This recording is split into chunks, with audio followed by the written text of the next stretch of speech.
Happy Wednesday. Hope you guys are having a great day. Happy Juneteenth. Again, I appreciate all you guys that are on here each and every night.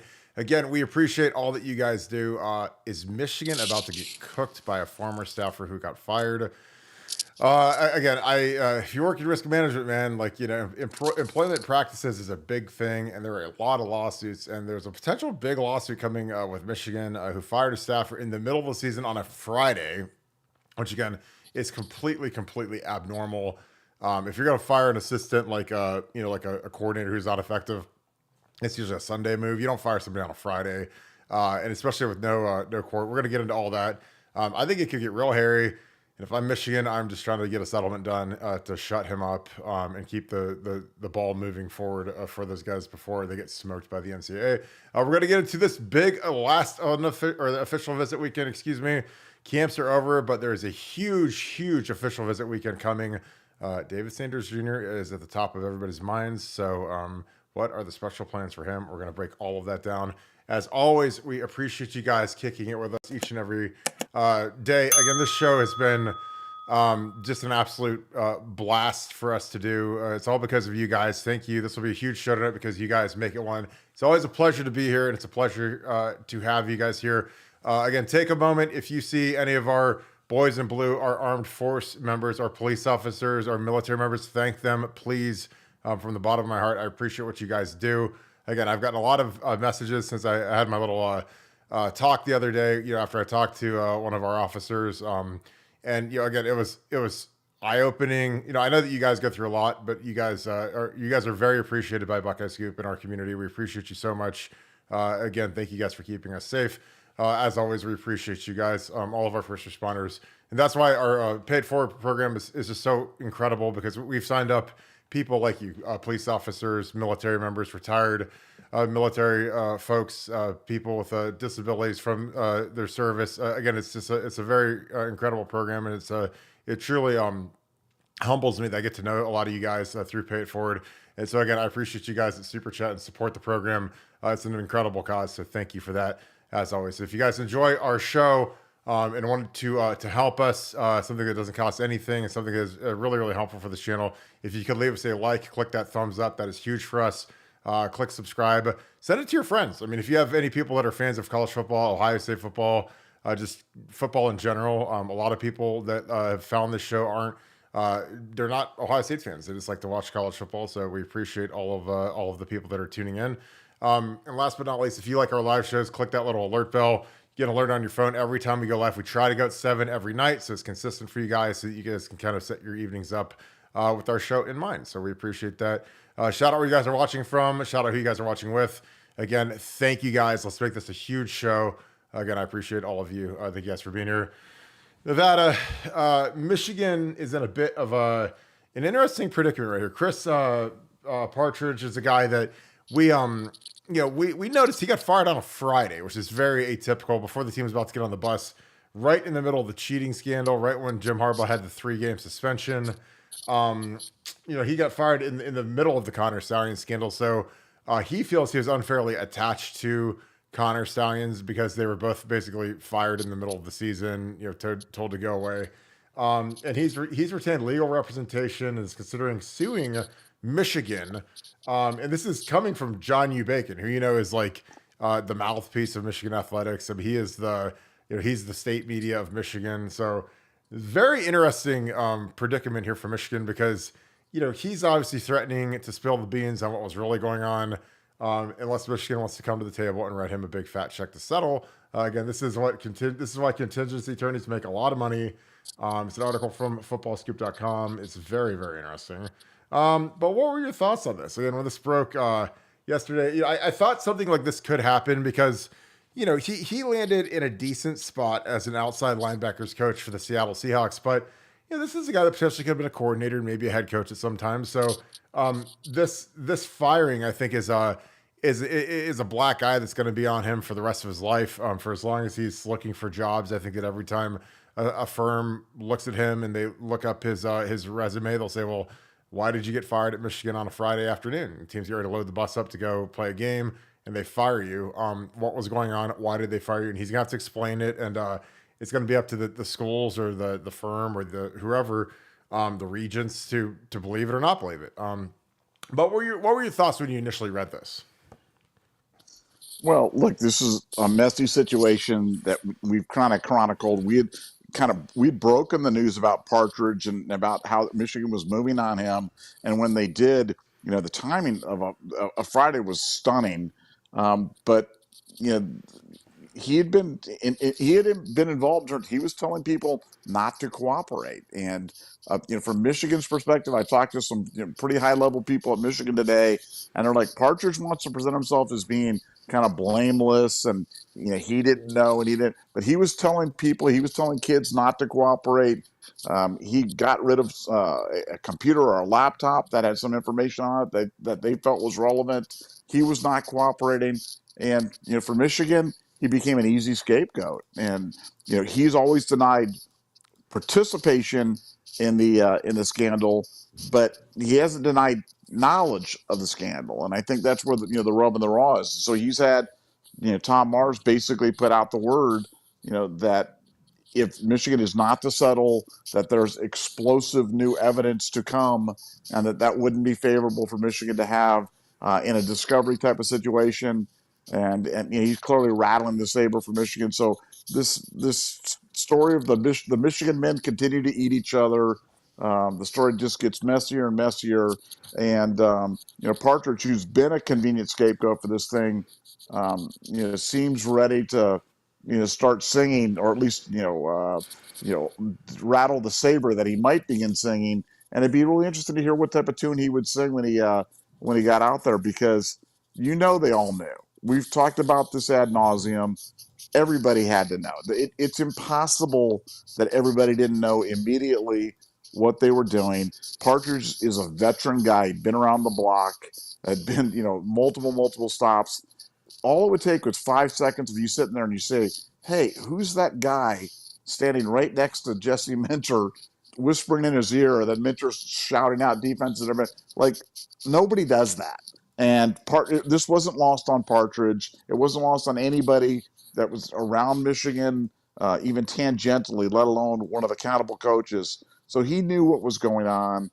He may wanted to have pleaded plausible deniability, but it appears, with this lawsuit, this potential of this lawsuit and this lawsuit filing, that he knew an awful lot more than maybe even Michigan wanted him to. And it'd be interesting to see what he has to say. And I think we all know the lid's going to blow on this at some point, and maybe this is the straw that breaks the camel's back and it blows wide open.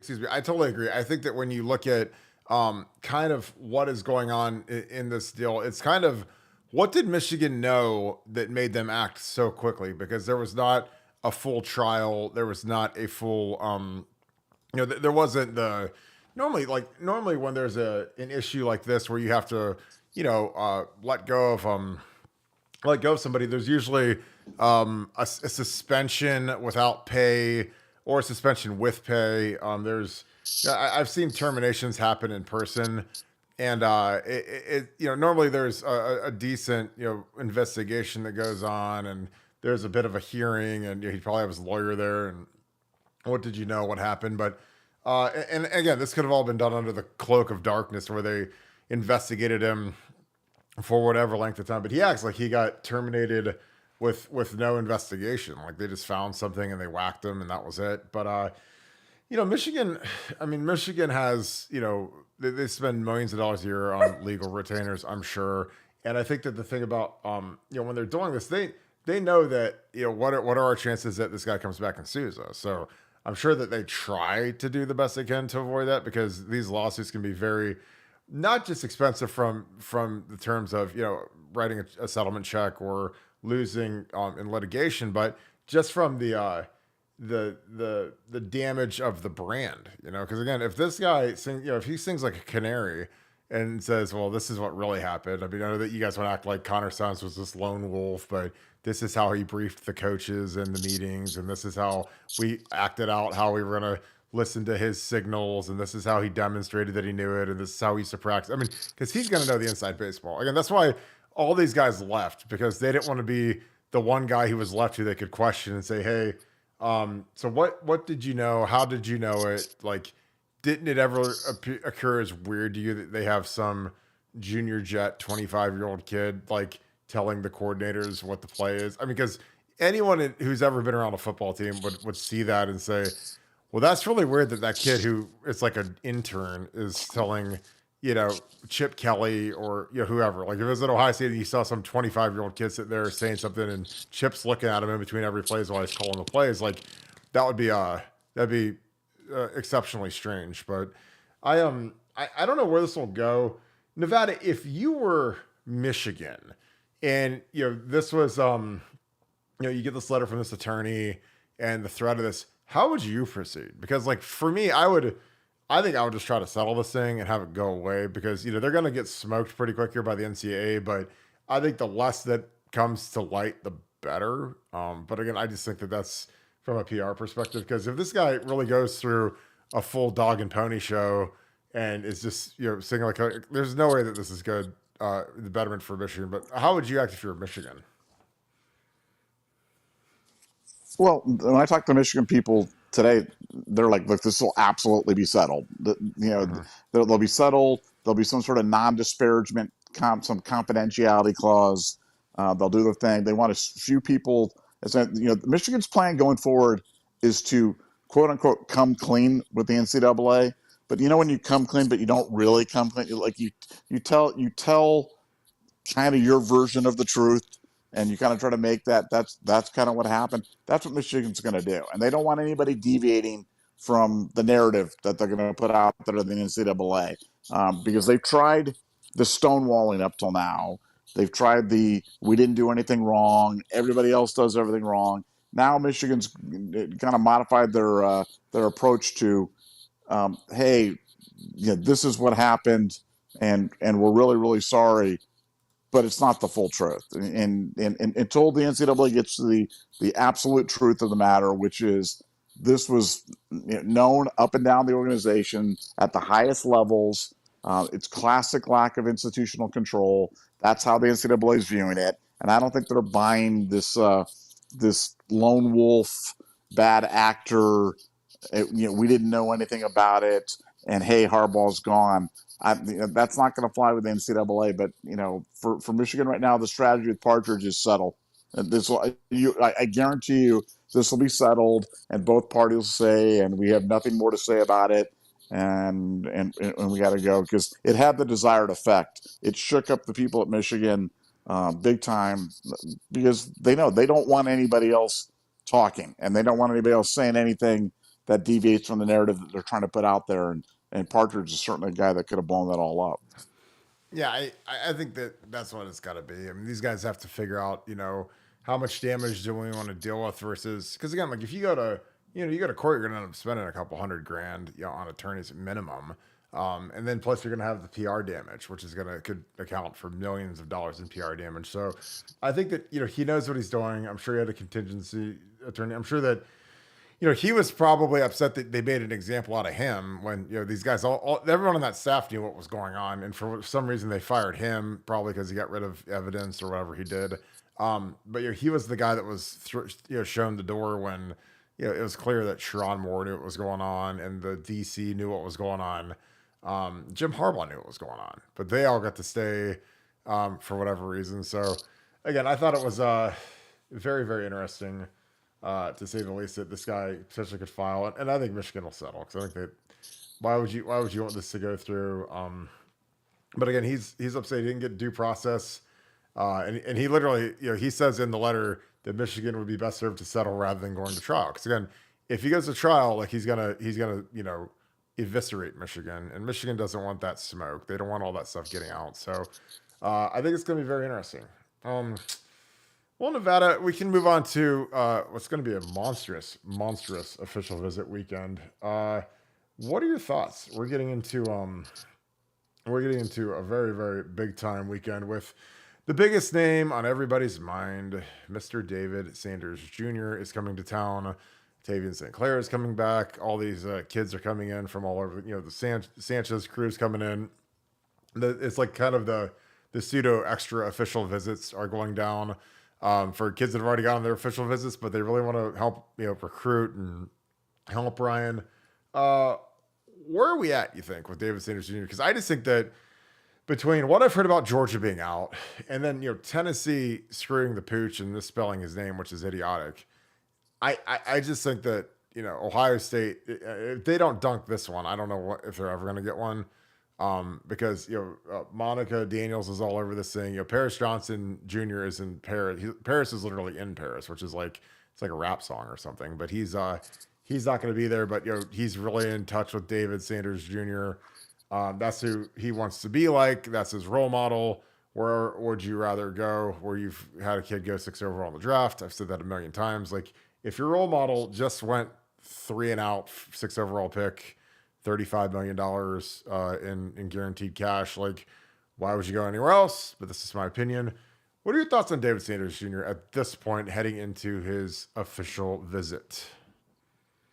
Well, Ohio State's going for the close. I mean, sometimes you go just to kind of, get the ball, advance the ball down the field with the recruit. Sometimes with other guys, you're just trying to get your foot in the door, kind of like an Isaiah Gibson type of situation. But with David Sanders, you're going for the close. You're trying to close the deal. They've got a huge NIL presentation all geared up that will get very, very specific. They're pulling out all the stops. Yeah, there were rumors on another site that Paris Johnson was there. It's like, no, Paris isn't Paris. So he will not be there. But no, Ohio State is absolutely – Ohio State's goal on this is to get a commitment from David Sanders this weekend.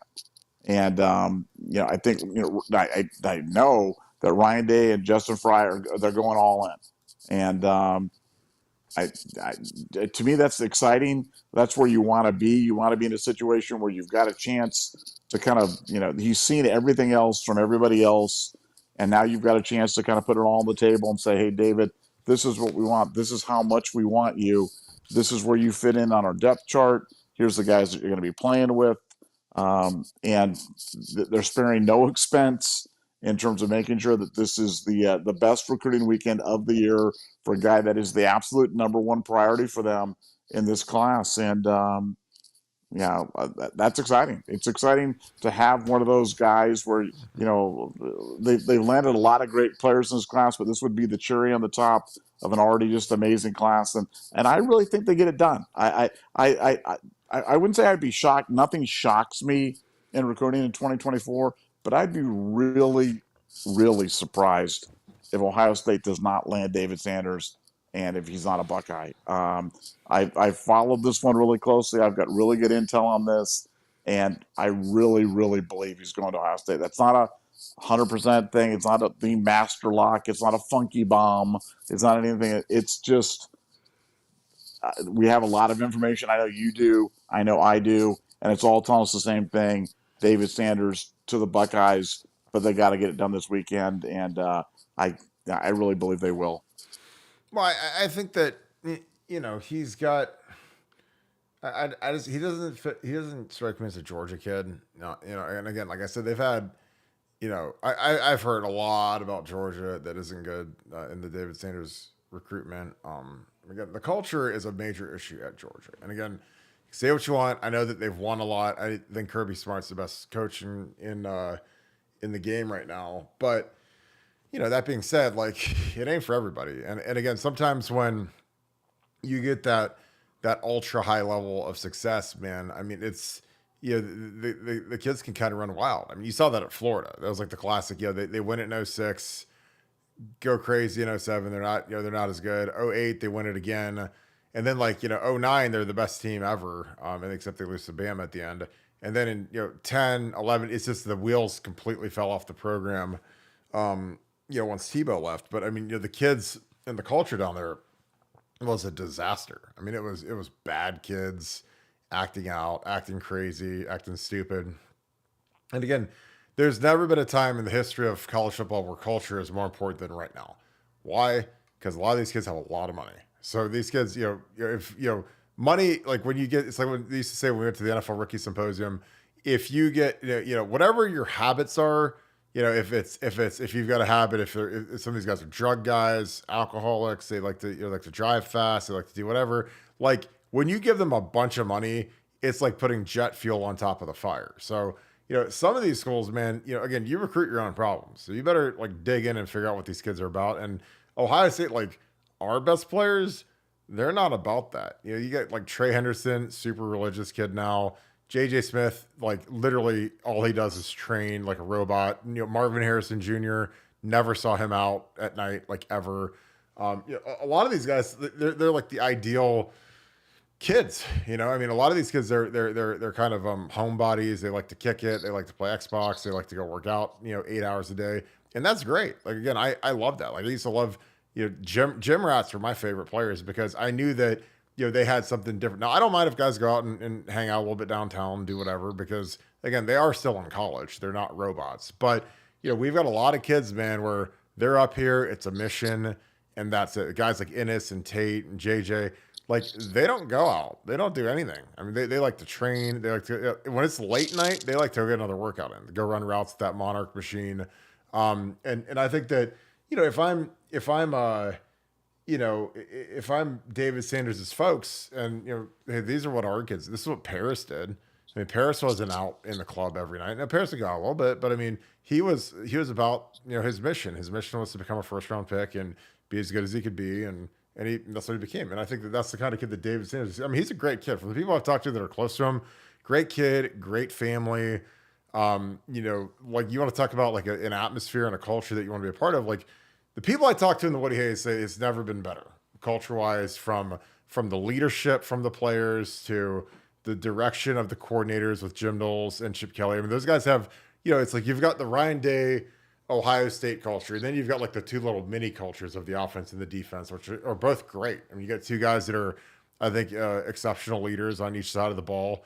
And I think Justin Fry, his feather in his cap is like, look, dude, I just put DeJuan Jones is going to be $80 million when he re-ups in his deal, and Paris could be $150 million when he re-ups. So I don't know what you're trying to do, but if you're trying to like go to the league in 3 years, like this is a place to come to.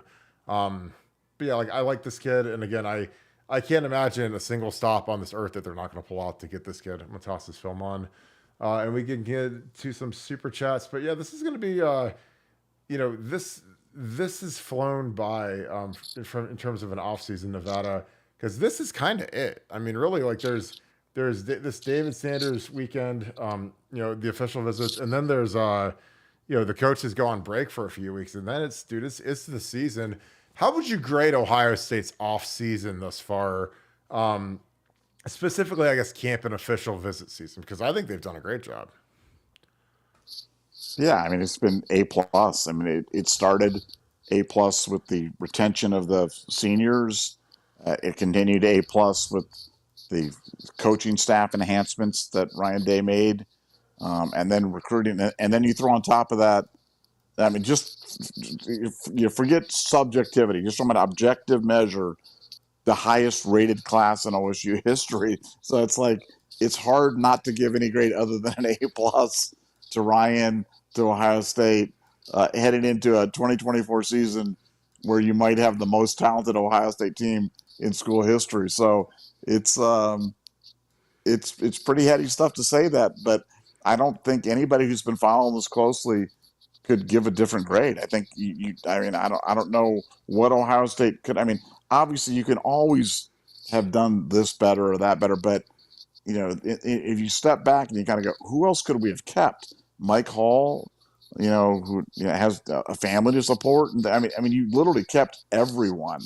And yes, we're not going to get everyone on the recruiting trail, but the rating on this class is off the chart. It fills every need. It's a great class on offense. It's a great class on defense. Now you just got to finish strong. Ohio State, if they've had one Achilles heel in terms of recruiting, it's been late deciders generally have broken against them. Those types of kids haven't really gone Ohio State's way. And I wouldn't say this is late in the recruiting cycle, but it's not early. And Ohio State just needs to finish strong, keep their class together, and this will be an A plus off season heading into an A plus season. Yeah, I agree. I mean, I give them an A plus. I just there's always could you have gotten, a different receiver versus the guys that we got, or could you have gotten, like Jackson Lloyd or whoever? But like none of those guys are going to make or break the class. I think David Sanders would be an incredible. I mean, him and Carter would be as good of a tackle combo as we've had in I don't know 20 years in one recruiting class. But I think when you look at the whole of it and some of the guys that are still on the hook, this could be juicy. And again, like we have the number one rated class, like and so Nevada and I get banged sometimes by people that aren't very smart because they say, "Oh, Kirk, you guys are the biggest homers and you guys are the biggest pro Buckeye and you guys are a bunch of sunshine pumpers and whatever." And I'm like, "Well, did you hear what Urban Meyer said? Urban Meyer literally said this could be the most talented roster in college football history." Jim Tressel said the same thing. Those guys are both in the Hall of Fame, first ballot guys. Both won national championships in the last 20 years. And they both said that we've never seen a team this talented in the Woody Hayes. They were both in they were both in the Woody combined for like 17, 18 seasons combined. And then they coached some of the best teams in the 100 and something year history of the school. And they literally said we've never seen a team this talented top to bottom. So again, like I know we're sunshine pumpers, but we're also really, really sharp with when we're evaluating these things. And I've just never seen anything like it. I've never seen Quinn, Sean, and Trey, like two guys like that in the same room. That still blows my mind. I think our line's going to be really good. I mean, I've heard incredible things about Josh Sims. I mean, with David Sanders, like if you're Justin Fry, again, like there's nothing in ink, but Josh Simmons is a guy that could jump after this year. I mean, he's that talented. If he screws his head on straight and gets his cleats in the ground and does what he needs to do, I mean, he can move unlike very few tackles we've had in the program in the last 15, 20 years. I mean, he's not Paris, but he's right below Paris in terms of movement. He's better mover than Dewan. He's better mover than a lot of the guys that we've had that went, pretty high second rounders and types. But, he's got to turn up a little bit. And I think that, having a full season in the off-season program with Mick, I think that his biggest problem, man, is he needs to gain weight. Like he's a guy that his body's like an incinerator. So he's got to eat 8,000 calories a day to keep his weight on. And that's hard for kids. And I think that that's just part of being a pro. I mean, you got to be a pro and, choke down those protein shakes and peanut butter and whatever. So, but he's a monster. He's a kid that I think's got to, like I said, our left side's as good as anyone in the country. Him and Donnie together that's as good as you're going to get at Ohio State. Obviously Paris and Donnie, younger Donnie, it might've been a touch better, but it's pretty good. You can win a lot of games with those guys as your dominating left side. Tight ends I don't really care about just because they're just kind of whatever. Our receivers I think will be as good as there is in the country, led by I think JJ Smith's going to be the best receiver in the country. So yeah, like this is going to be a special team, and I think Will Howard's going to be really good. I know that people worry about can he throw and whatever, but like I just care if he can win. I mean, if he just turns into like Diet Coke Tim Tebow, I'm great with that. Tim Tebow won a Heisman and won 2 national championships. So, again, I'm not like everybody who's concerned about what they do in the National Football League. All I care about is what can they do to help Ohio State. So like, but he's big. He's a horse. They're going to run the crap out of him. And I'm just excited to see what he can do. And I hope Devin does well too. I hope Devin pushes him, but Will's the guy that they paid a lot of money to come here to be the starter. So, I think Will's going to have an exceptional role this year. Nevada, we're going to do the super chats. Do you have any follow-up on that? Because I think that it's pretty easy to see that this is going to be a huge year for the Bucks. Yeah, I mean, look, we could dive into Urban Meyer. I mean, Urban Meyer saying this could be the greatest roster in college football history is kind of interesting because, like you said, he knows of what he speaks. He's seen a football team. He's seen some great SEC teams. He's coached some great SEC teams. He coached some great teams at Ohio State. But him, it was funny. I'd be interested to hear your response. You and I have not talked about this, but when I read it, it was almost like, "Hey Ryan, you've got so much talent. If you don't win it with this dude, you're really kind of blowing it." I mean, did you take it that way as well, or am I reading too much into that? Oh, a billion percent. A billion percent. Yeah. I mean, Urban knows what he's doing when he says, "Oh, you've got the most talented team that we've ever." I mean, but again, trust isn't like that. Urban would absolutely do something like that. He's like, "Oh, this is the best team we've ever seen in the history of mankind." Because Urban loves like these crazy, wild superlatives where Percy Harvin is the greatest football player that's ever lived. And like he said crazy because again, that's just how his mind is. Brandon Spikes is the greatest linebacker. Ryan Samper, one of the greatest players in the history of college football. I was like, I mean, Ryan Samper never even like I don't even know if he made all SEC, but I mean, he's like always the greatest player in the history of in the world or whatever. And so when he says like this is the greatest team in the history of mankind, like that doesn't help Ryan at all. Because again, the expectations are already like ungodly high. To the point where literally, like, if we don't win a national championship, it's an abject failure of a season. Like it is what let's just call it like we see it. I mean, we could beat Michigan and that's great, but you got to cash in this team, man. Like you don't get a team with Quinshawn and Trey and Jack and JT and Caleb Downs and I mean, you got to cash this one in. JJ Smith. I mean, Denzel Burke, David Siddick, but I mean, across the board, not only are our starters as good as we've ever had, our twos, like our second team, our backups are as good as I've ever seen, like on one team. So yeah, but Urban saying that is, it's interesting, and I love Urban, but I mean it doesn't help Ryan when you say this is the most talented team in the history of mankind or whatever he said, because he knows what he's doing, and again, like Ryan has just an ungodly amount of pressure on him this year because again, because they were so successful in recruiting, so successful. I mean, they had the greatest portal class of all time, getting Caleb Downs, Julian Sand, Quinshawn Judkins, Seth McLaughlin, Will Kazmarek. I mean, just an incredible haul. Then you get Chip Kelly. So it's like everything that could go right went right for this guy. But now you got to cash in the chips. So, I mean, I don't know. I absolutely took it like that. And again, like Ryan knows he can't sneak up on anybody when you're at Ohio State, especially this year, because the schedule is very, very favorable. I mean, really, you only have to beat Oregon, and then you have to beat what I think is a very weak Michigan team. So yeah, I think Urban knew exactly what he was doing. But do you agree with that? I mean, that was my first instinct. I mean, when I heard that, I was like, man, it felt like we talk about a successor, where you want your guy that replaces you to do well, but you don't want him to do quite that well, and it felt like kind of like, hey Ryan, you've got the most talent that ever was, man. If you can't win with this group, then hey, I don't know. I don't know. It was just funny. Just not knowing it wasn't quite as so. I knew it was more nuanced than him just saying. But what I will say is, you don't say that unless you're looking at a very insanely talented team, and this is a very insanely talented team. Meyer knows that. Tressel knows that. You and I know that, and that's why I said the thing that you say about sunshine pumpers. You and I aren't sunshine pumpers. We're weathermen. And when we walk outside, we look outside, and it's 85 degrees and sunny. All we're doing is telling you what the weather's like, guys. If it's cloudy, I'll tell you. If it's raining, I'll tell you. But it ain't raining or cloudy. It's beautiful outside, and it looks beautiful. And you look at the 10-day forecast. The 10-day forecast is clear and beautiful all the way out there. So we're just telling you how it is. Yeah, I mean, I totally agree with you. I think that like the successor syndrome thing is interesting because, Urban, like we didn't beat Michigan. We haven't we've stunk against Michigan. Urban obviously went 7-0.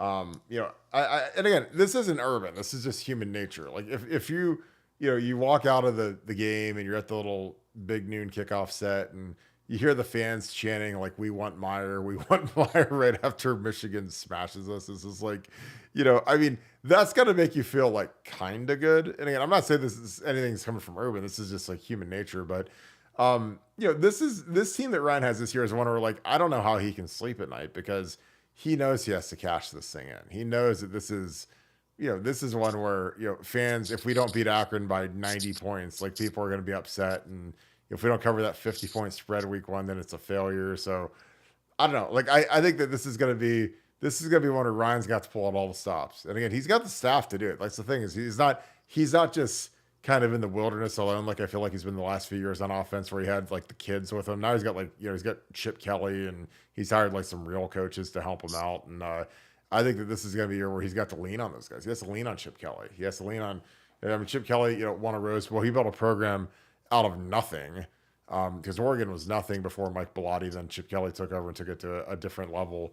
And what's funny is because the Bellotti and Chip Kelly is an interesting deal because that's kind of like Urban and Ryan. Bellotti was the guy that kind of built it. And then, eventually, he ceded power and Chip, the OC, became the new head coach and took it to a different height. They beat, they won a Rose Bowl, whatever. And that's kind of like a thing that Ryan can lean on is, hey, how do we take it from this incredible peak that it's been at under Urban to the next level? Beat Michigan, win the Natty, and have that magical season that a lot of people are craving right now. I got some super chats. Appreciate you guys as always. These goats pay it forward again. A great program, and again, I appreciate you guys taking care of our people who are first responders, and thank you. Zeke, thank you for the 5 thoughts on Isaiah Gibson becoming a Buckeye. What are the chances with that kid? Also, someone close to the Sanders situation told me he's a Buckeye. Well, I mean, we've got we've got a lot of people that seem to be close to that one that feel really good about Ohio State. I think we've got a chip and a chair with Isaiah Gibson, in Nevadabuck phrase, because I think that if you're coming in and you get Larry Johnson around the kid, you let him see how he works technique, you take him through some of the film stuff, you show him what he did with Chase Young and Joey Bosa, Nick Bosa, Mike Hall, Draymond Jones. I mean, nobody's put more guys in the league at D line in the history of college football than LJ. So and again, I think that. If he's 70 and he's, waddling around and can't go recruit at 50 high schools in South Florida on a random day, I'd give him a pass, because when it comes to the big fish, he tends to land, Edric Houston. I mean, he still has his fastball and it's very, very significant. But what are your thoughts, Nevada? Zeke, again, thank you for the 5. He says thoughts on Isaiah Gibson becoming Buckeye and what are the chances with the kid? Also, someone close to the Sanders family tells me he's a Buckeye. What are your thoughts, Nevada? First of all, Zeke, thanks for sharing that intel. We love, you'd be amazed how many people have information on stuff, and we certainly don't have the market cornered on info. At any time, people can share anything they're hearing. We appreciate it. So thanks for the Sanders stuff, consistent with what we're hearing. Always nice to hear it, but appreciate you sharing it. Isaiah Gibson, long shot. It took the visit. It feels like everything about this screams like a kid. Before he was decommitting from USC, we knew he was decommitting from USC, and we'd been told that the destination was Georgia, and so it's hard to imagine, a local kid decommitting and then not going to Georgia and going to Ohio State. So I'm not optimistic about this one, but he's here. And as you said, you got a chip and a chair, one of my favorite sayings. We'll know more coming out of the visit, but I would I would put the probability on this one as very low right now. But I always, as I say, I reserve the right to change my mind based upon new information. And if we hear different information coming out of the visit, we'll share that for sure. Totally agree. Jim Jackson, thank you for the 5. Hey, Kirk, any word on Isaiah's visit? Well, it's funny, those came right after each other. So, yeah, the visits always go good. Like I'm with Nevada, I'm not overly optimistic about this one just because, if there's someone that seems to be locked in on him when he decommits, then kind of is what it is at that point. Do we have a shot? Maybe. Happy Juneteenth to you, Nevada, and the fan. Appreciate you, brother. As always, a happy Juneteenth to you. Nevada, you kind of just went over the Isaiah Gibson spiel. Yeah, I don't know. I mean, with LJ, I think that he can do work, but this one doesn't feel great in my opinion.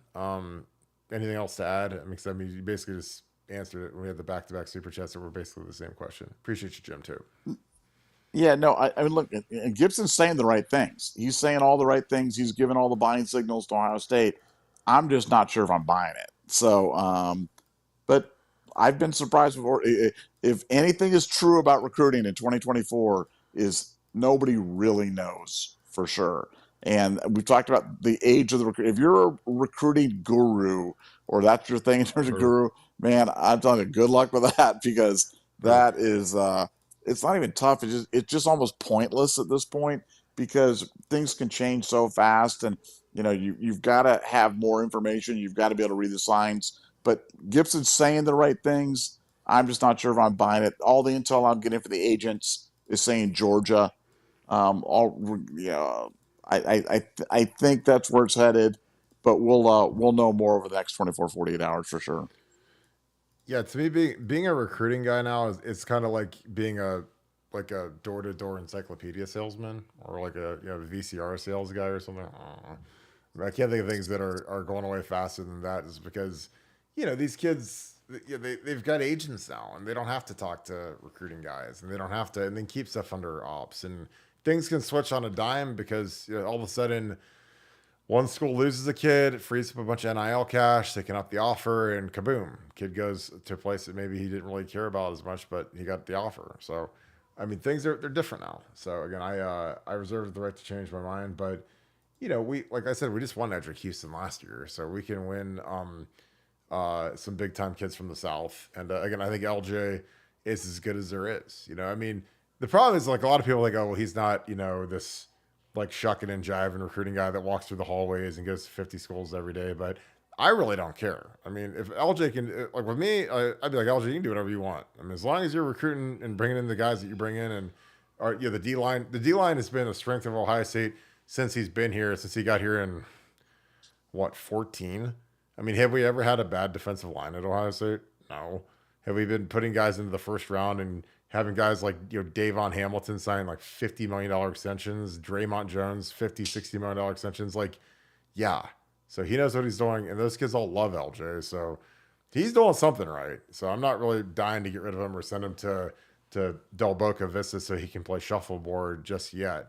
Gio Herbert, or Abear, Hebert. Is it Abear? Gio Abear, like Guy Abear, like the old goalie from the Anaheim Mighty Ducks, maybe.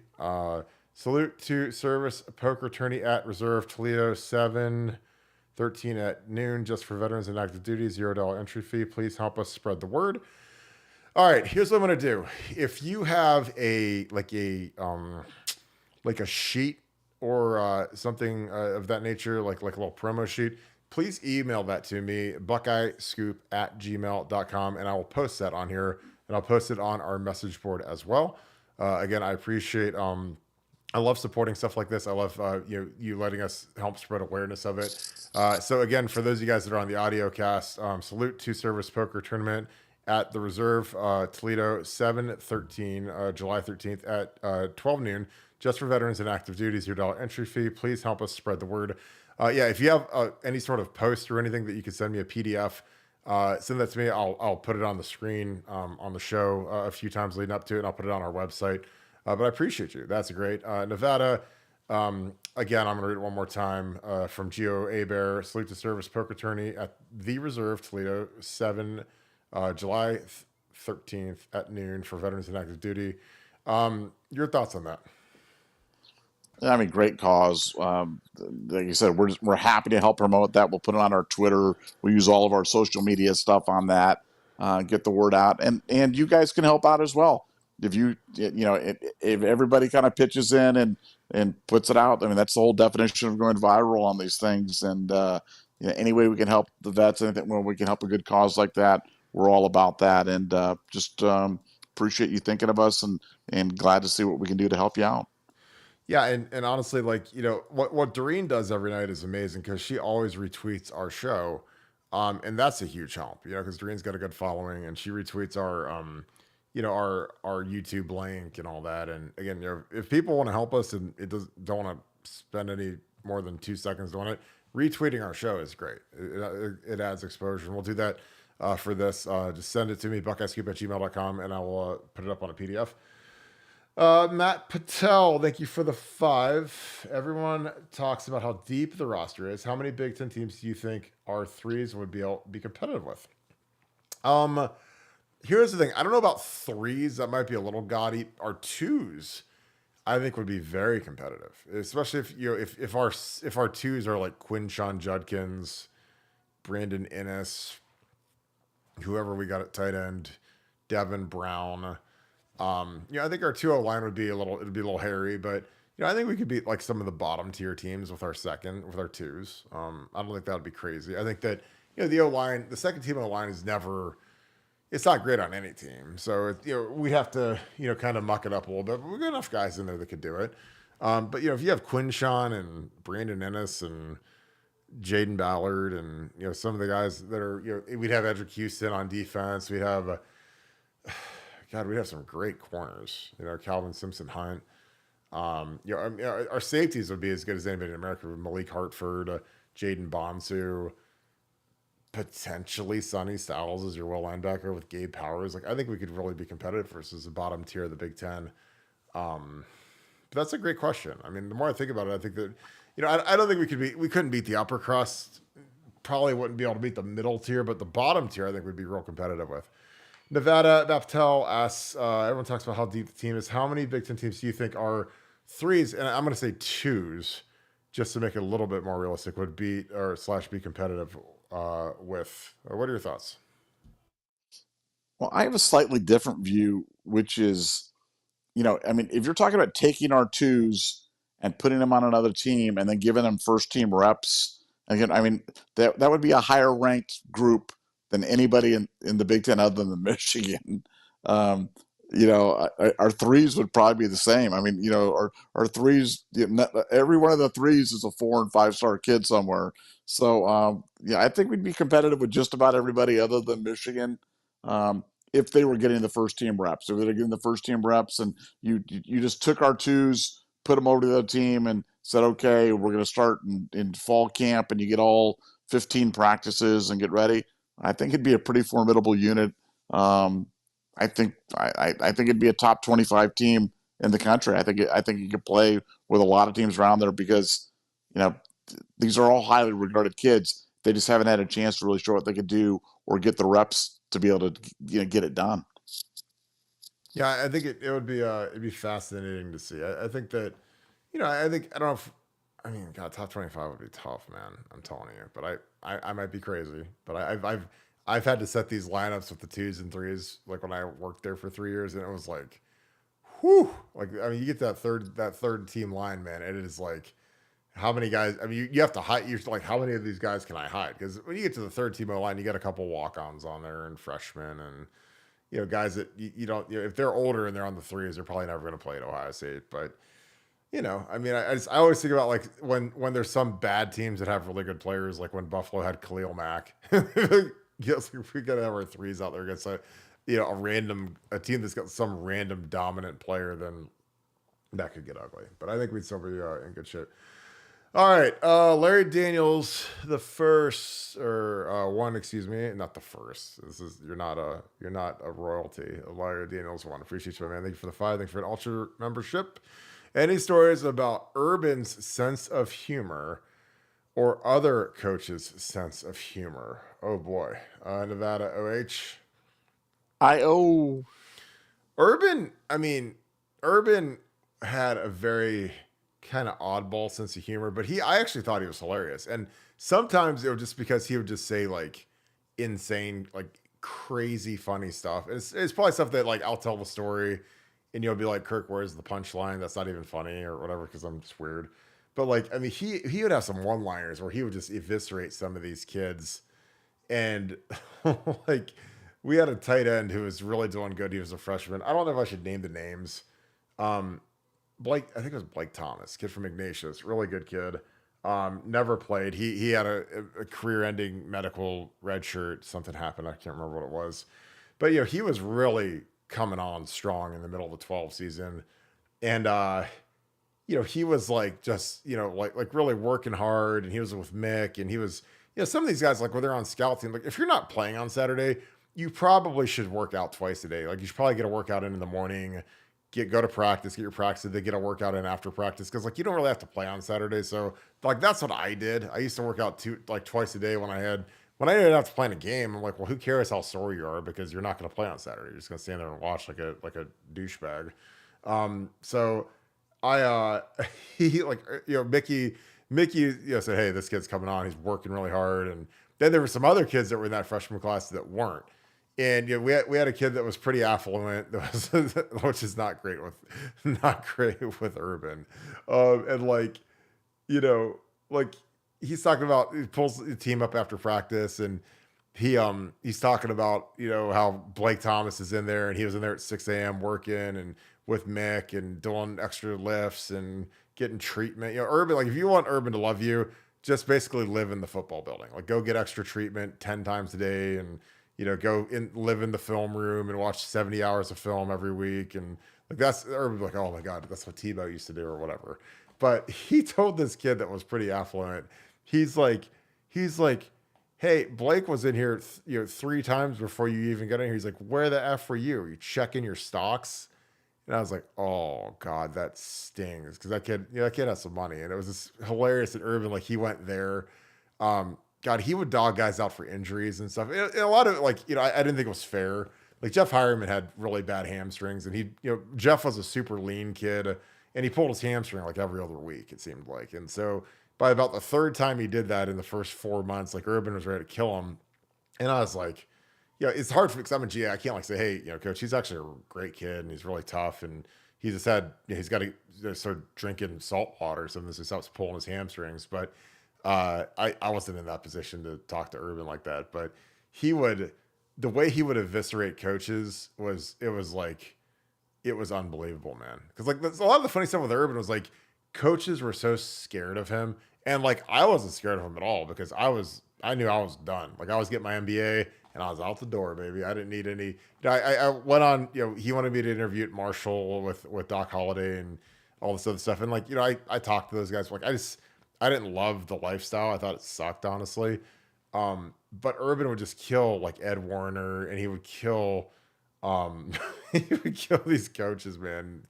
And these coaches would just be like scared to death of him. And like that was the funny stuff with me with Urban because he was always on tilt, man. Every day, you never knew what would set him off or what would make him go, make the roof blow off the building. But it was always something. Like we knew it would be something. We just didn't know what it was. And that was kind of the fun part about working the Woodies because like it really was not fun that year that I worked with him. But I always found humor in it because it's like what catastrophe is going to happen today that's going to make the world end with Urban. But I don't know. Like I love Urban. So when I make fun of him and say funny stuff about him, I mean he knows that he's quirky and he's weird. But he's an insanely good football coach, and I was blessed to work with him for a year. Tress had a really funny sense of humor too. He's drier. He's different than Urban. Obviously, he's not as on tilt, but he would make fun of guys, man. I mean, I remember he made fun of. We had a really rich kid on our team who was a walk-on who never played football in his life, but he had I think his mom was on the board of trustees or something. And so somehow he like made his way onto the team. And like, so we had a kid that never played football in his life on our football team as a walk-on. And he was the worst player in Ohio State history. And it's not even close. He was so bad. Like we literally couldn't even let him practice because I ran the defensive scout team. And, that's usually like the threes and the fours and the freshmen the guys that are redshirting. They go against the first team offense and they run like the plays, like I'd be running like Michigan's defense and Wisconsin's defense or Akron's defense, whoever we're playing. And so this kid was so bad that if I put him in, like he would get launched so bad by Mike Adams or by Mike Brewster or by Mewhort or Norwell that like he would get other guys hurt because he was like he was like the human bowling pin. And I remember Tress used to call him the condo. He'd tell Stan Jefferson, he's like, is that your condo? Do you get to use the condo? Is that why he's on the team? Because you get to use his mom's condo or whatever. And I mean, and we would just die laughing because like, it was like he was on the team because someone was using their vacation home in Florida or something. Because again, sometimes like when you think, oh man, it's gotta be really hard to get on high school. It's like, no, if your parents got money, man, they'll give them a helmet and a pair of shoulder pads and they can run out there and stand there and take their Instagram photos. But Tress, he had some zingers, man. I mean, that was the thing about him is he would roast us too. I mean, he would roast me all the time, which I loved. But hey, like when you love guys, you don't mind if they zing you a little bit. But Nevada, do you have any stories about Urban or Tress? Or I mean, obviously I was in the staff room, so it's different. But any other coaches' senses of humor and Fickle. Honestly, the last thing I'll say, because I know this has been long-winded, the funniest person in the history of Ohio State football, bar none, not even close, is Mike Vrabel. Mike Vrabel he destroys everybody that moves. He's hilarious. I mean, he's bipolar. He's crazy, but God, is he funny. Oh my God. He would just shred everybody. Cause that was kind of his MO. And that's what he was with the Patriots. I mean, he used to have Tom Brady like in tears because he would just absolutely destroy him, just nonstop talking. Because that's Vrabes' personality. If you don't know him, that's just who he is. But I loved Vrabes because I thought he was hilarious. He got there in 11 when Luke got promoted and he needed to find a linebackers coach. And Vrabes had just retired and jumped on the field and helped Luke out. Then he became the D line coach the next year. But Vrabes was great, man. But any thoughts, Nevada? Well, I'd love to hear Vrabel's comment on the Bill Belichick ring camera footage of him leaving Oh without my the god. shirt on. Oh my god. I can't unsee that. If you haven't seen that, don't go see it because you'll never be able to get that visual out of your Oh mind. my god. I saw it, and I wish that I hadn't. But no, on the I'm glad that you touched on Trestle's dry sense of humor because Oh his god. famous. If you go back and look at his famous quote about the miserable fans and stuff, Uh, like so much he wanted to bag on the fans, but he wasn't going to do it. He's just like, I hate that we made him miserable. Just, I mean, he just it was so cutting and so biting. He would say so much while still saying very little. But I love those types of sense of humors. And yeah, Tressel was a master at cutting people without quite, like I said. Urban's more of a kind of a blunt instrument. He'll come right out and just bang you over the head. But Tressel, man, a biting wit for sure. And I used to love listening to him talk because yeah, he was gone. I'm sorry that I didn't get to hear more about Vrabel because um, yeah, Vrabel would have been a lot of fun. Make a great head coach at Ohio State just for the quotes. That would be oh god. nonstop humor. Well, I will say something that was interesting is I know a lot of you guys watched the Netflix Tom Brady roast, which was he made like $40 million to get destroyed by everybody. And I don't plug other podcasts like ever, but Julian Edelman has an episode with Matt Light. And Matt Light is a kid he's from Ohio, played at Purdue. He was a missed by John Cooper. Big time missed by John Cooper because he played at the Patriots and did a great job at left tackle. But they both said that it was almost like unconscionable that Mike Vrabel was not at that roast. Now, again, I don't know if Vrabes didn't want to do it because he's still working to be a head coach and he wants to have a certain whatever. But Vrabel would have been the ace of that thing because I mean I went to St. Henry Stag Night with him. And like St. Henry Stag Night used to be a thing that Todd Beckman's dad used to throw. And like we would all load up in like a bunch of on like a bus, and it was like me, like Vrabel, Doug Daddish, Bobby Hoying, Rory Nickel. I mean, like a whole squad of us would go up there, and this thing is like they had to like stop doing it because it was so like I think Ohio State made it stop doing it when the players were so eligible, but we were able to do it for a little bit, and they raised a ton of money because all these guys do is they eat like steaks and they drink, and it's like the funniest thing ever. But that's when Vrabel really held court and was just, I mean, we were like crying, we were laughing so hard because he was just killing everybody. But he is a different animal, man, and I'm telling you, that guy is he's the funniest human being in the history of Ohio State football, bar none. Eric Chappelle, thanks for the 5. Appreciate you, my friend. How do you think Ohio State's O-line will do against Oregon and over under 24 points OSU will score against them? I think we'll score more than 24. I really do. I think our O-line will go fine. I mean, that'll be the test, obviously. They're going to see our boy Mateo Uiagalelei. He'll probably be their best guy out there. That's gonna be a war. Now, I mean, that's gonna be you're going out to Austin, which is probably gonna be it's probably the loudest place we'll play all year. That's a game that they beat us last time we saw them, so we've got the motivation. There's not many kids left from that team, obviously, because I was in 21. I think Denzel was playing in that game, but there's not a lot of guys that are left from that 21 game that played. JT2 Maloa played in that game. I think we can get 24 on them. I think our defense will show them up. That's going to be. I mean, they've got great skill. Dylan Gabriel. They get that receiver who's one of the top 5 receivers in the country. That'll be tough. They got a good scheme, and I think Spencer Lanning is.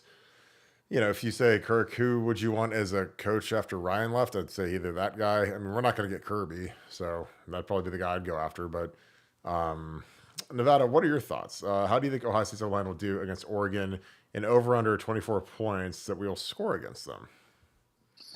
Yeah, first you have to understand this will be in being billed as the biggest game in the Yeah. history of the Oregon program. And this is an Oh absolutely yeah. enormous game for the statement game for them.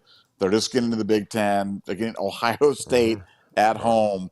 I Yep. mean, madness. So, no, but I think the Oregon's defense wasn't great last year. Oregon's defense got lit up by a lot of people, and I think Ohio State's. Yeah, I think it's gonna be one of those games that we win, like, you know 35-21 or 35-17 or 38-20. I think it'll be relatively high scoring, but we're not going to have trouble putting points on the board against them.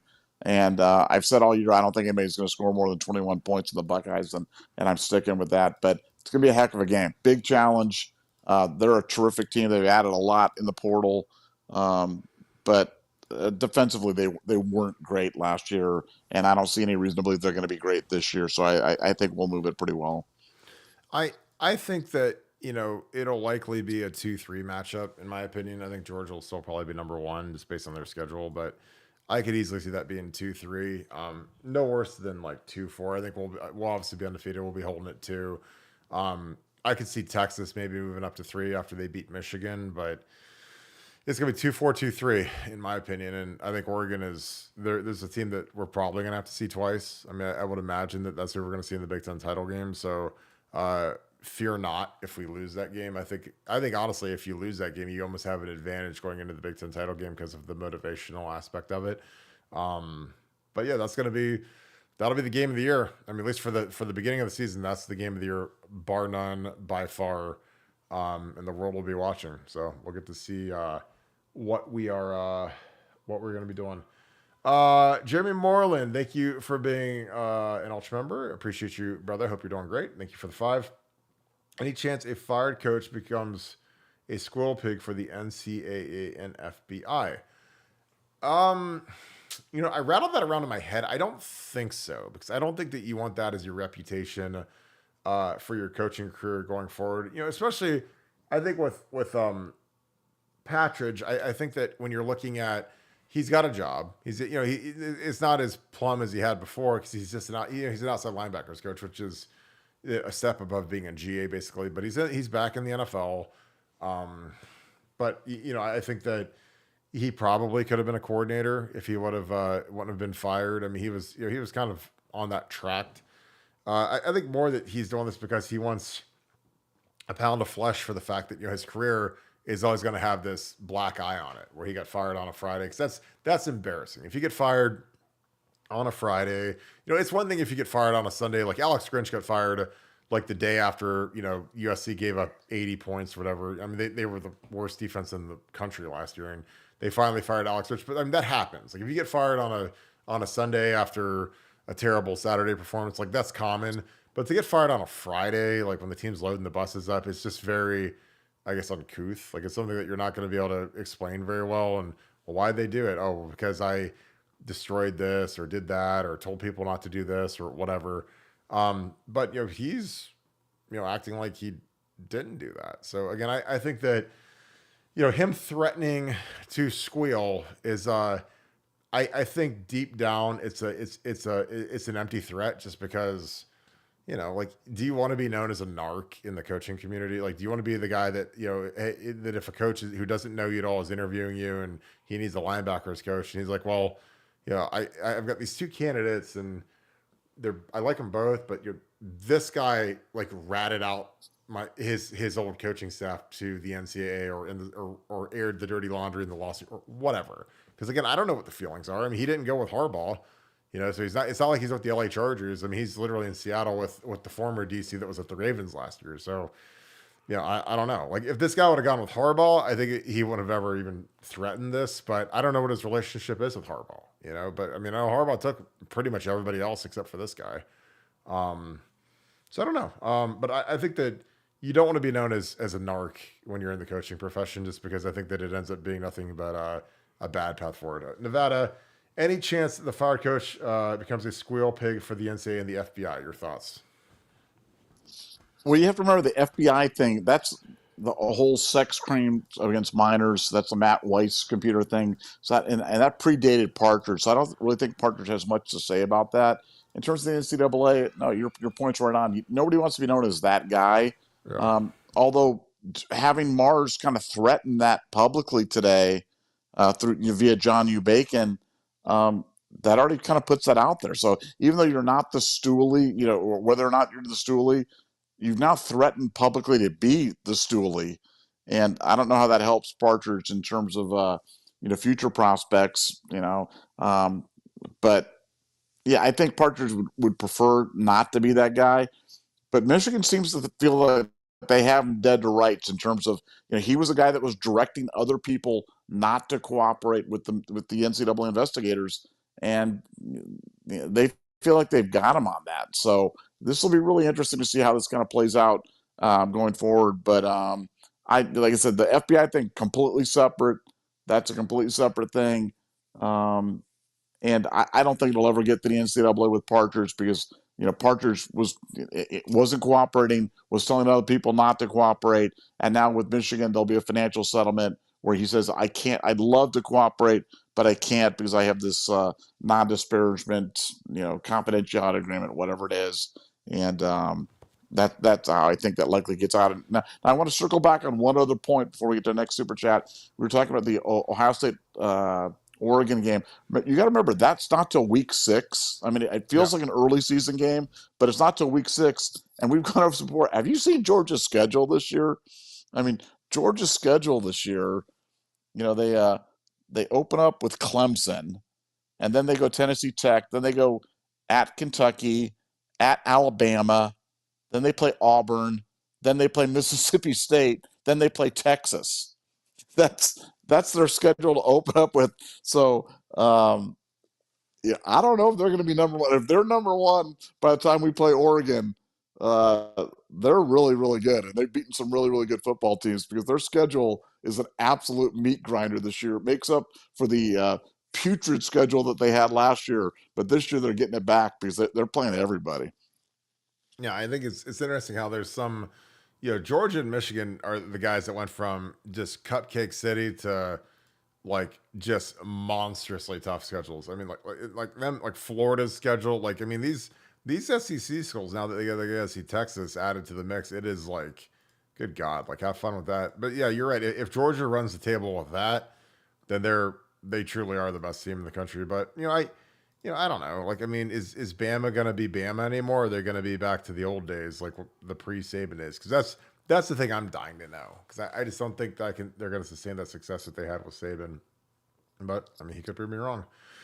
Pooh Beard 12, thank you for the 5. Appreciate you, my friend. What should we make of being told we will not be outbid on NIL, which is what I told you guys, but also that more/Brown our NIL plays and our offers are not there right now? Well, I think that there's no benefit to like shooting right to the moon when it comes to these negotiations because not every offer is a real offer. Like, I mean, if I got to go sell my car and I tell the dealership, hey, these guys offered me 30 grand more than you did, then they're like, go take it. See ya. Like, I mean, I don't think that, I think that, I would hold tight. And as long as you're in the game with the kid, if you got to if he's got to squeeze you for a little bit more at the end of the day, that's fine. But I don't think there's no urgency to go right to the top of the auction heap right now. Now, if you get down to the end and the class doesn't look too hot, then whatever. But if I'm Brian Hartline and Mark Pantoni and Brian Schottenstein and the Foundation and who's our top NIL group, like, I'm not trying to just write checks for kids just so that they can have a bidding war and have Florida come back with a bigger number and then Miami come in with a bigger number and then we got to match that number. Like, it just doesn't make any sense, especially because Florida could be a smoking hole by the time they go. With that schedule they got and that coach being on thin ice, like he could be whacked by week 10. So then Florida, who might have made some gaudy, crazy NIL offer that you felt compelled to match in July if you're Ohio State, all of a sudden, like, that kid ain't gonna go there. I mean, they might hire some coach that he hates or doesn't like, or maybe doesn't be a part of a rebuild process, or half the team hits the portal. I don't know, but I'd rather hold tight, keep your powder dry, and slow play the NIL because like I don't want to get in a bidding war. and especially with a team that you could say it's X number of dollars, and okay, we'll match it with Florida, and then all of a sudden Florida's not even a competitor because they lose their coaching staff. So I don't know. I think that I've been told by very good sources that we will not be outbid on NIL, but that doesn't mean we're going to go to match every offer. So again, like don't get it twisted. That doesn't mean that we have like just because we have infinite money doesn't mean that we're going to spend it on every single player that wants every single dime. And we run up this huge tab on these kids that potentially could transfer out in a year or two. So I think we're playing it great. I think that we've learned a lot over the last 2-3 years with NIL. And I think that our kids are doing very, very well at Ohio State in the NIL game.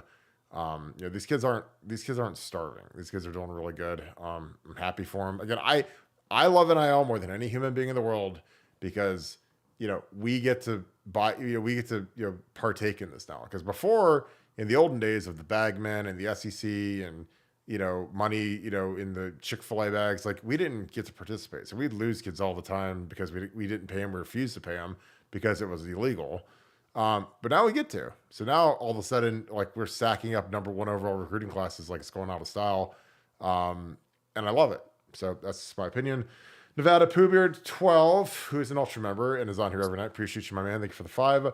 What should we make of being told that we will not be outbid on NIL, but also that Moore/Brown our NIL plays and our offers are not there right now? Your thoughts? Yeah, I think there's some nuance here. What my understanding of OSU's NIL position, and I've expressed this, is that Ohio State has a mark for their players, and they feel like there's a top range of what the top players should go to, and they're willing to go to that on their top players, and they will not miss on any kid by not being willing to go to that top range. However, they will not extend beyond that.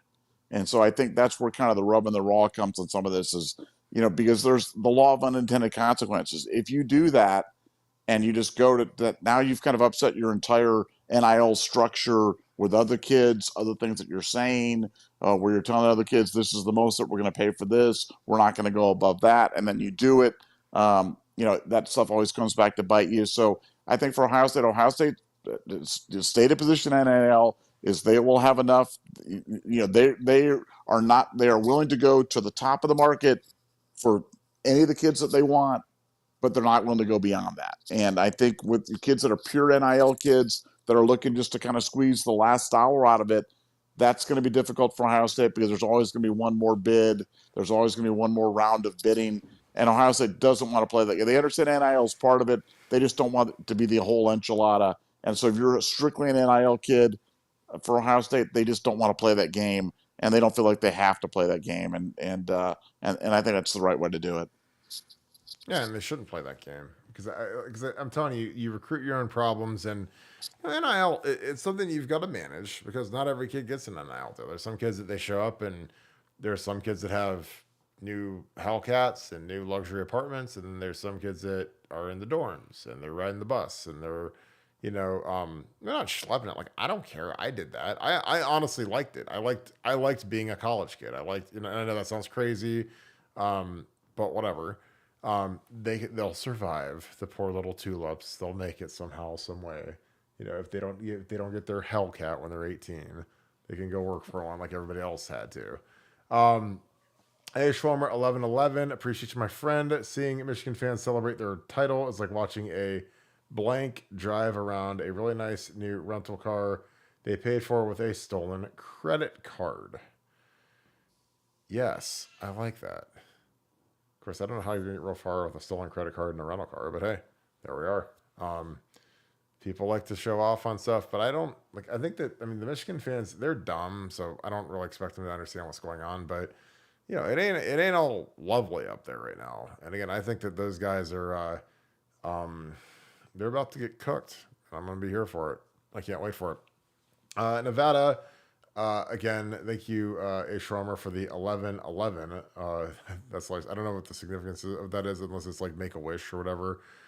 Seeing Michigan fans celebrate their title, it's like watching a blank drive around a really nice new rental car they paid for with a stolen credit card. What are your thoughts on that, Nevada?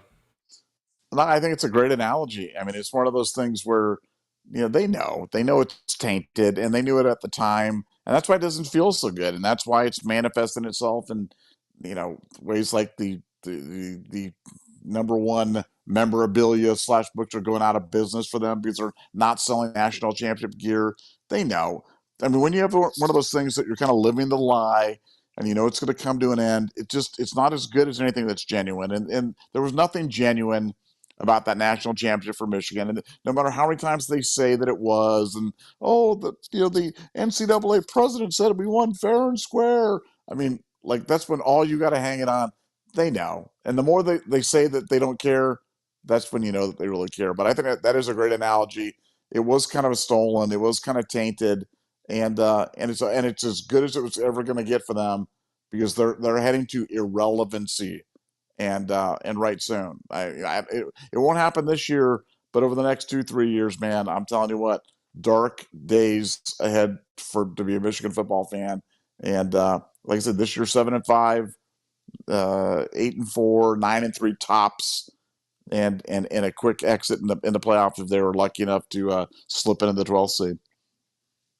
Yeah, I think it's gonna be ugly. Excited about that. Well, I think we can wrap this thing, Nevada. Really nice night. Really good show tonight. Appreciate all you guys being on here. Final thoughts, Nevada. Not football related, but I have to share this because I just want to share it. Went and saw Styx and Foreigner last night in concert, and I'm telling you what, that was amazing. I didn't think it was going to be great. I mean, I love Styx and I love Foreigner and I love that era of music. Obviously, at my age, they were kind of the bands when I was growing up. But boy, it was good. And watching Tommy Shaw still do his thing at age 70 out there for Styx, and it was crazy. 14,000 people, completely sold out. Uh, the place was just going crazy the whole night. And so, if you have a chance to see the tour, I'm telling you, it was so busy when I first got out there. I was like, man, I don't even want to do this. This is such a schlep. And man, I'm glad I did. It was an amazing show. But go do that. And just wanted to share that Styx Foreigner on tour. If you get a chance to see him, it's the farewell tour, so you're probably not ever get a chance to see him again. It's not going to be like the Stones, where they're going to do it for 30 years. But go check it out. You are the king of all the hermits. So I don't think people realize that. Like, you are the king hermit. So for you to get out I and got actually out go of do it. something, Yeah, like yeah, yeah, actually like enjoy it, and not yeah. be It was awesome. complaining the whole time. Oh my gosh. It was Was that, awesome. where does So it rank fun. in your pantheon of great concerts you've seen? Honestly, from a fun standpoint, it Yeah. was it was up there in terms of the funnest concerts that I've ever. Just because it took me back, man. It took me back because I'd seen Styx on the Grand Illusion tour when I was younger, and I'd seen Foreigner a bunch of times on our Hot Blooded tour, but it just took me back. I was immediately back to that time, and that was a great time. It was a great time to be alive, and but I was back there last night, and boy, I really enjoyed the trip. That's awesome. Yeah, I saw Morgan Wallen in the stadium last year in the shoot. I mean, he is great. I mean, that guy brought the house down. I mean, he doesn't miss anymore, man. His whiskey songs will be number one in the country. But yeah, I always like seeing kind of the atmosphere and the vibes from the concert. So yeah, in the comments, what's your favorite concert that you've been to? Because I'd love to hear from you guys. I know you guys, we've got a very eclectic group of folks, so it'd be interesting to see what you guys pick. All right, we're going to wrap this show up. Thank you guys so much for being here. As always, we appreciate you guys being such a great part of the Scoop family.